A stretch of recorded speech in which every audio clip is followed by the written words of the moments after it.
da jeg blev 18 år, der blev jeg totalt hooked for det der kokain. Der var så meget business, der var så meget run på. Det var så stressende, at man blev ved med at suge og ved med at suge for at holde sig fokuseret. Vi havde nogle yngre til at sælge nogle stoffer for os. De var blevet rullet af nogle andre. Der var no mercy. Altså, vi var 3 biler fyldt med bat og knogjern og diverse ting og sager. Det var ikke pænt. Det var grov, og det var ikke noget, jeg sådan er stolt af i dag. Så ham her, gutten, der startede, ham skal vi tæske ham, bror, men det ved ikke. Vi lægger ham fucking ned op ad væggen, men så tramper vi ham tamperen til ukendelighed. Og de her fucking hunde, man, de stod bare og kører ham op i ansigtet. Det er der, hvor man ligesom finder ud af, at det her det er ikke for sjov længere. Det her det er ikke bare fucking rap-sang eller sådan noget. Det her det er det ægte fucking liv. For den dag af, der fattede jeg ligesom, det her miljø her, det er ikke fucking for sjov. De her mennesker er ikke for sjov, mand. Hvis jeg fucker med dem, så er det mig, der ligger op ad den væg, der bliver trampet. Jeg er tidligere kriminel. Jeg er dømt for røveri, våbenloven og bedrageri. I dag er jeg kommet ud på den anden side og læser medievidenskab ved Syddansk Universitet. I den her dokumentar, der vil jeg give et indblik i, hvordan kriminel underverden den fungerer. Velkommen til livet som kriminel.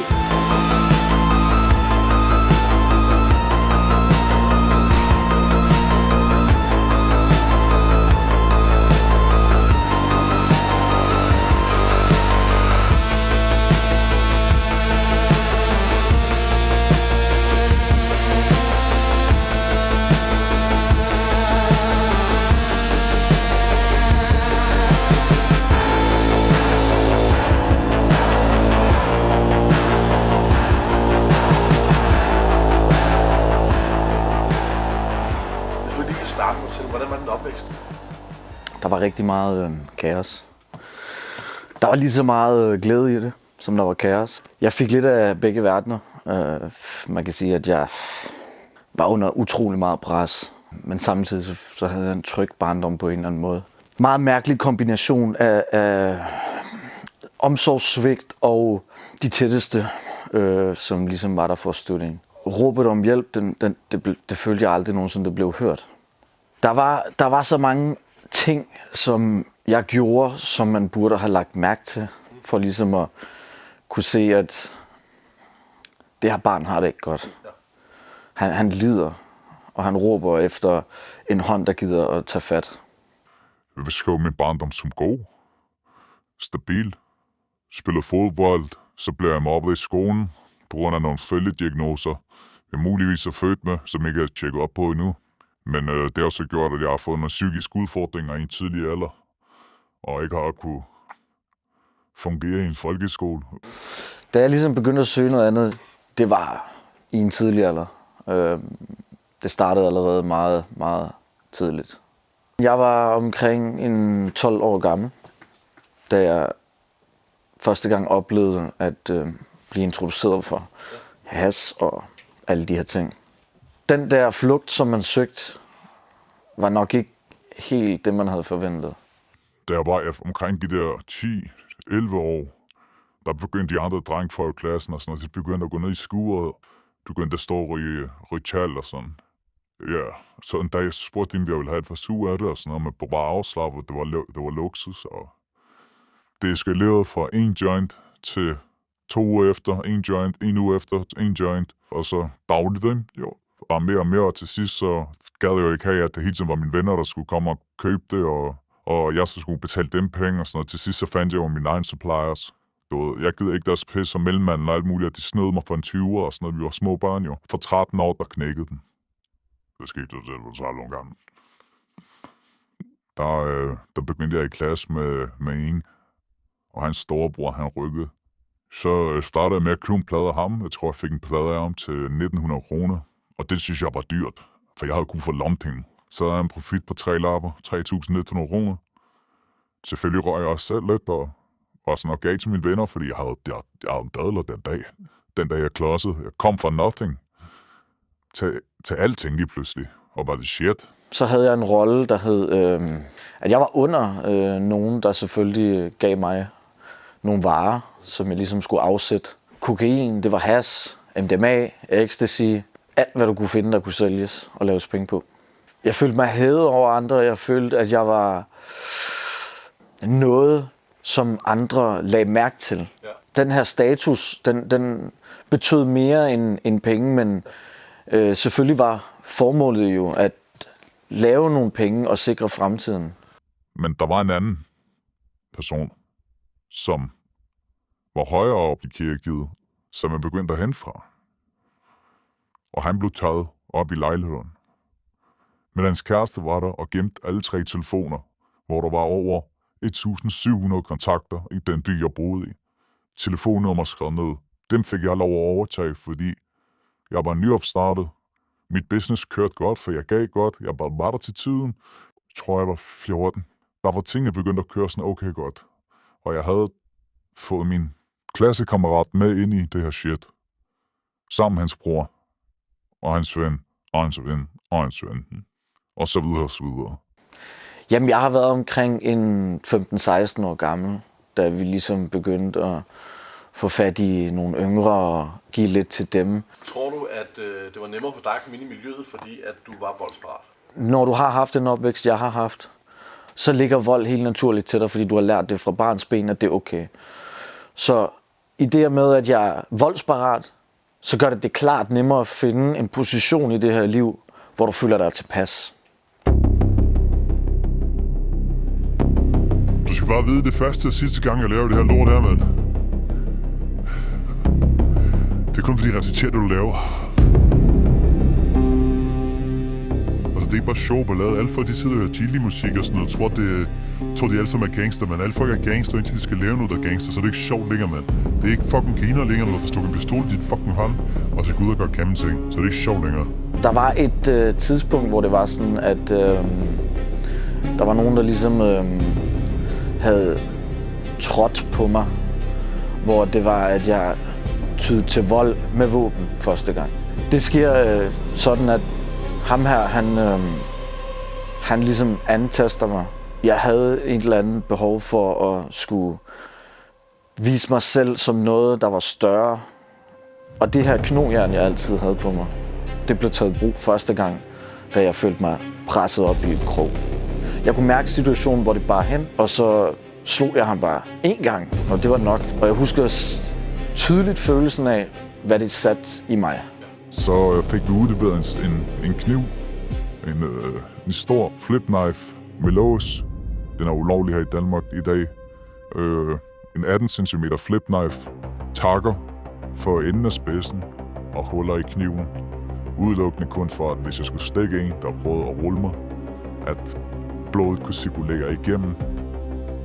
Når du stikker en med en kniv, og blodet cirkulerer igennem kniven, så kommer blodet ud. Ellers er det bare som at sætte en prop i et badekar. Jeg elskede vold. Og så forfærdeligt som det er sagt, så følte jeg mig naturligt god til det. Jeg følte ikke, at jeg nogensinde ville lade nogen træde på mig. Og der har været mange situationer, hvor at jeg har undertrykt den følelse, men hvor jeg har sat tilbage og tænkt, jeg skulle have smadret ham. Jeg skulle have gjort et eller andet for at sige fra. Der er mange ting, jeg kan fortælle om det her fucking miljø. Altså, det er folk, der bliver trukket ned i kælder, folk, der bliver trampet. Der sker nogle fucking gamle ting, som jeg tror, at her fra Danmark ikke ved noget som helst om. Eller jeg tror ikke, de unge mennesker ved det, fuck de går ind til, hvis de træder ind i det her fucking miljø. Det er ikke for sjov. Da jeg omkring de 19-20 år gammel, hvor jeg allerede har fået de 2 første voldsdomme, der begynder ligesom at gå op for mig, at det er alvor det her. Der er konsekvenser af de handlinger, du har, og nu er der ikke nogen vej tilbage. Nu kan jeg se, at det har påvirket min fremtid. Alt har en påvirkning, og du kan ikke rigtig ændre på det, når du først er gået den vej. Det, der trak mig ind i det, det er at fucking, siden jeg var barn, du ved, der har altid været tiltro i det her miljø. Så det, der trak mig ind i det var fucking respekt, du ved, magten i det. Og det kommer jeg til at fortryde senere hen i mit liv, du ved, men det var magten, jeg godt kunne lide. Jeg tror, jeg følte mig magtesløs som fucking barn, du ved, så derfor så valgte jeg den her vej. Og den her vej, den viser sig bare, hvad fucking kan. Det er fucked up, mand. Det er fucked up vej, jeg har valgt. Det var ondskab. Det blev til ondskab. Jeg var bare et lille tabt barn, bror, mand. Men altså, det endte de fucking forfærdeligheder. Det endte de fucking... Altså, folk blev hævet ned i kælder. Folk blev tæsket med batter. Folk fik stukket knivslærs i deres fucking knæskaller. Det var kamp, og det var modbydeligt.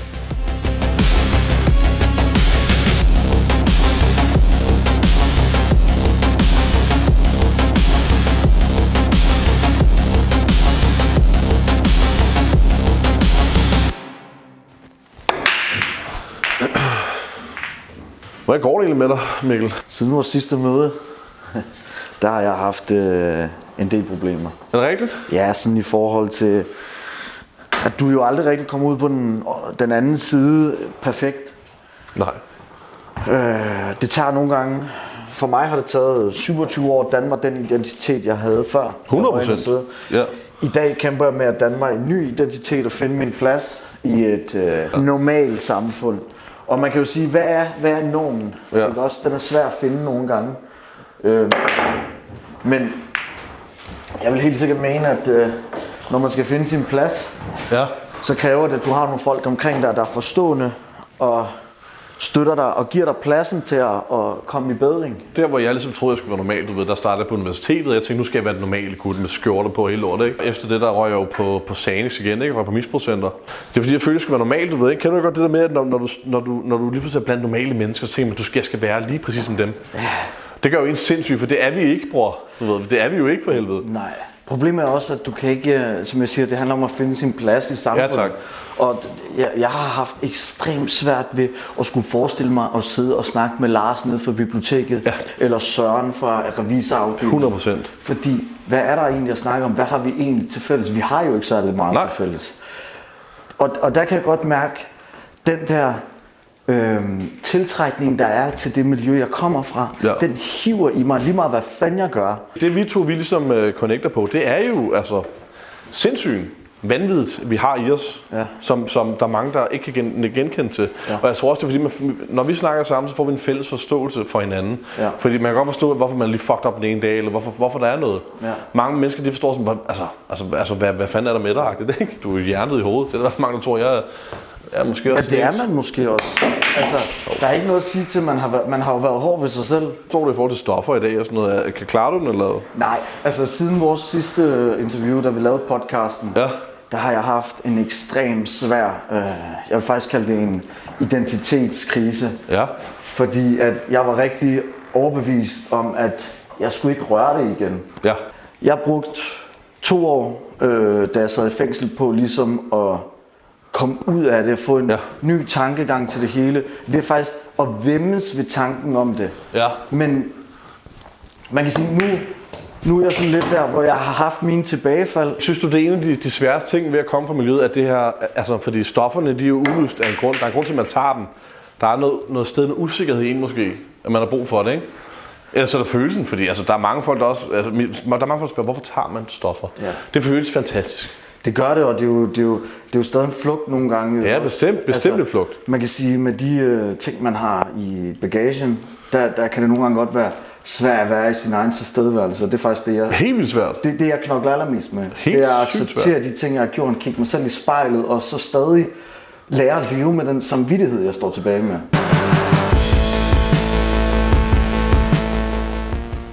Jeg var altid påvirket. Når jeg ikke var påvirket, når jeg vågnede om morgenen, du ved, så, altså, jeg ved det ikke, det var bare ubehageligt. Jeg kunne ikke rigtig være i mig selv. Jeg havde altid piller på mig. Der var altid noget, jeg kunne dæmpe det med. Det var jeg nødt til, tror jeg. Fordi altså, det er hårde sager. Der er mange folk, der er i det her miljø her, som bare er skabt til det, som bare kan være ondskabsfulde. Der er nogen, der kan gøre det her. Det er fucking super ædru. Det vil jeg aldrig kunne, og det har jeg aldrig noget kunne gøre. 16-17 års alderen, der begyndte det virkelig at galt. 17, der begyndte jeg at sælge kokain. Og kokain, den fik jeg til 170 kroner grammer, og det solgte jeg for 600 kroner. Og så da jeg blev 18 år, der blev jeg totalt hooked for det der kokain.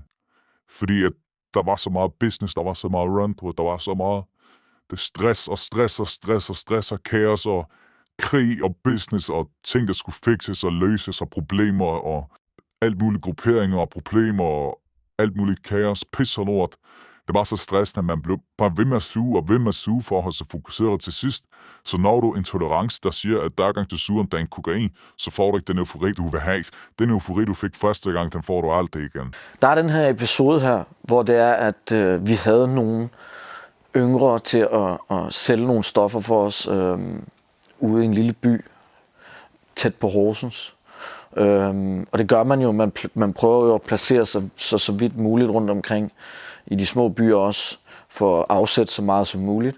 Og de her drenge her, de var blevet rullet af nogle andre, hvor vi simpelthen fylder 3 biler og kører ud, og vi snakker altså, de var kun 2 unge drenge, de har måske været samme alder som dem, de rullede. Og der var no mercy. Altså, vi var 3 biler fyldt med bat og knogjern og diverse ting og sager. Og man kan sige, sådan som det forløb, det var ikke pænt. Og det var grov, og det var ikke noget, jeg sådan er stolt af i dag. Altså, der var knytlævslag, spark i maveregion og i ansigt, og altså alt, hvad du kan tænke, der er voldeligt, det blev de udsat for. Det er jo forfærdeligt, at man gør sådan noget på grund af sådan nogle små ting. Jeg gjorde det til en hverdag. Jeg gjorde det til en del af min hverdag, fordi så skal man ikke rigtig forholde sig til det, faktisk. Så er det bare en naturlig del af den proces, du går igennem, når det er, at du er i den her branche her. Der er en situation, hvor vi er på blokken, og ham han er fucket rundt, ham er gutten. Så vi låser døren ind, ved til ham, og ham der homie, han ligger og sover. Vi hiver ham ud, han har underbukser på. Vi hopper ud i bilen, kører afsted, så kører vi ud til et forladt sted, bror, man. Ved du, hvad jeg mener? Og ude der forladte sted, mand, der sætter vi ham fast. Vi sætter ham i en fucking stol, binder os basser, mand. Og så fucking tæsker vi ham. Vi tæsker ham til ukendelighed, mand. Og ham, han skriger for sit liv, kalder på sin mor, kalder på fucking Gud og hver mand. Og ham der, den ældre gut, han siger til mig, tag den der kniv, du ved, ikke? Og så stik den ind i fucking låret på ham. Og han skriger, du ved, han piver. Jeg har aldrig oplevet noget lignende, mand. Det var fucking dystert, det var mørkt, og han græd, mand. Du ved, jeg sover ikke godt om natten på den fucking episode. Det var så fucking dystert, mand. Det er en situation, jeg tænker bare på, det er noget, jeg skal gøre. Det er et arbejde. Jeg er nødt til at gøre det her. Fordi hvis ikke jeg gør det, så kommer miljøet efter mig, du ved. Men jeg tænkte ikke over det dengang, jeg tænkte over det i dag. Men jeg tror, dengang det var instinktivt, du ved. Jeg tænkte på impulser, jeg var nødt til at gøre det, og jeg var drevet af adrenalin. Det gav mig en følelse af magt, men det gav mig også en følelse af frygt bagefter. Så det føltes ikke godt.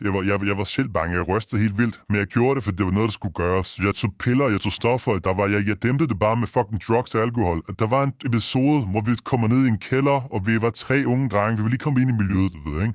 Det ældre står bagved de her hunde, mand. Så ham her, gutten, der startede, ham skal vi tæske ham, bror, mand. Du ved ikke, vi lægger ham fucking ned, op ad væggen, mand, og så tramper vi ham, tramper ham til ukendelighed.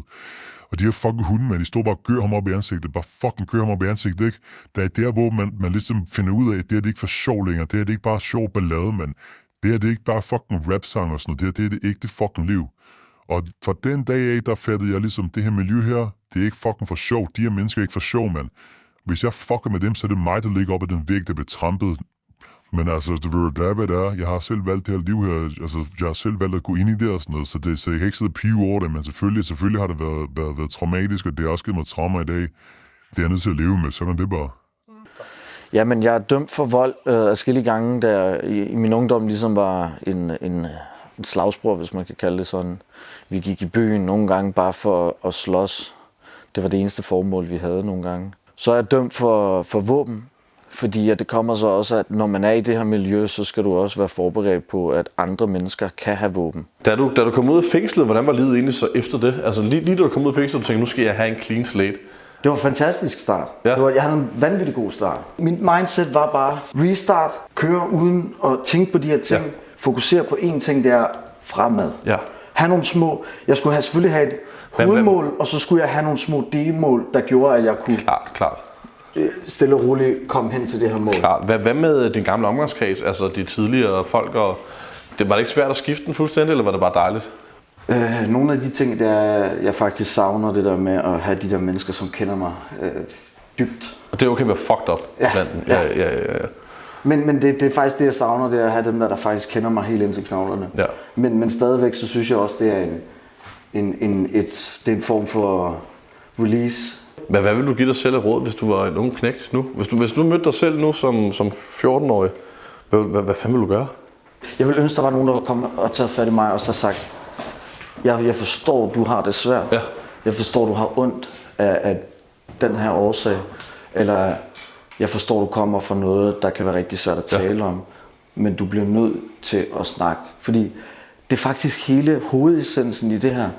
Det er faktisk at åbne sig. Og det er at snakke. Lige meget hvor fucking svært det er, og så skulle sige, jamen jeg er ked af det på grund af det her. Eller det her. Eller det. Så er det bare den vigtigste brik i det her. Det er at kunne fortælle, jamen jeg er ked af det, fordi min far ikke er der. Ja. Jeg er ked af det, fordi min mor hun har travlt med hendes nye mand. Jeg føler mig tilsidesat på grund af, at alt opmærksomhed går på klart. forældrenes firma, et eller andet. Ja. Fordi det er jo ikke kun de folk fra en mindre klasse eller middelklasse. Det er jo også det er sgu også den anden. Det er alle, du ved. Der er noget svigt i en eller anden form Helt bestemt. af hele sin barndom. Ja. Og du ved, det er bare så fucking vigtigt at åbne op og så sige, jamen, jeg er ked af det på grund af det her. Jeg ved ikke, om jeg vil tænke tilbage og tænke, om jeg kunne gøre det om, mand. Men altså, der er ting, jeg har gjort, hvor jeg ikke rigtig har havde noget valg, du ved. Det var enten så gjorde jeg det her, eller så vil jeg selv få de her ting ske ved mig selv. Jeg gjorde de ting, der var nødvendigt. Jeg gjorde ting, der var nødvendigt. Derfor kan jeg ikke bare tænke tilbage og tænke, skal jeg gøre det om?